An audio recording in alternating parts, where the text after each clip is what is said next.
L'idée du spectacle est venue tout simplement de Véronique Bessard, qui est en fait la présidente de Reflets de la Dombe et qui a eu envie de proposer cette énergie pour ces 150 ans de l'abbaye, parce qu'effectivement l'année prochaine ce sera donc les 150 ans de l'abbaye. Au départ, quand il y a eu cette volonté d'écrire et de proposer ce spectacle ici à l'abbaye, c'était évidemment très intéressant, mais moi je ne savais pas à quel point on allait rentrer dans un lieu chargé d'autant d'histoire et d'émotions. Et c'est vrai qu'au départ, je m'étais dit, ouais, super, on va faire un spectacle là-bas, j'avais imaginé des choses.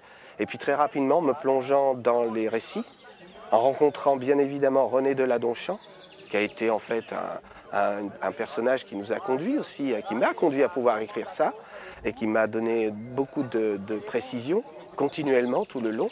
Je me suis rendu compte que c'était très vaste et bien évidemment très enrichissant, très intéressant. Oui, alors c'est un spectacle bien sûr qui en fait s'adresse à tout public, hein, vraiment du tout petit au plus grand. Tout le monde peut venir parce que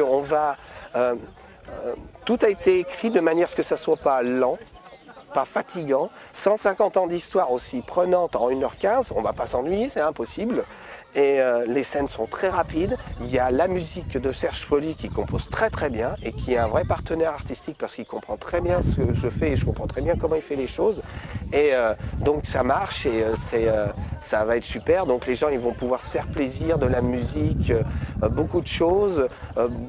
Des petits trucs un peu sympas, il y a même du rire, parce qu'à un moment donné, au début, quand il y a les Hachesseurs contre les Carpies, j'ai mis un peu de blague, histoire d'alléger. J'ai toujours essayé de créer une sorte de mouvement constant, ou de créer de la légèreté, voire de l'amusement, pour qu'à un moment donné, quand on tombe sur un côté un peu plus sombre, que ce côté sombre soit bien compris et bien accepté. Alors, la troupe, cette année, on est à peu près une soixantaine de bénévoles. Je dirais il y a à peu près une vingtaine de bons acteurs assez confirmés, donc qui ont pris un rôle. Et puis tous les autres, c'est des figurants. Metteur en scène, Frédéric Diaz, très bon metteur en scène. On est très fiers de lui. Il a fait un super travail. Il a beaucoup travaillé. On lui a donc recherché beaucoup de documents pour qu'effectivement il puisse écrire l'histoire, puisque l'histoire, il ne peut pas l'écrire comme ça. Donc il a beaucoup travaillé, il s'est investi à 100% dans le projet et puis il nous a fait une mise en scène Frédéric Diaz. Voilà. Alors on répète, nos répétitions ont commencé depuis mars cette année. C'est déjà les dialoguistes qui ont commencé à répéter en salle. Et puis on est mis sur le site il y a à peu près environ un petit mois, voilà, avec tous les figurants et les dialoguistes.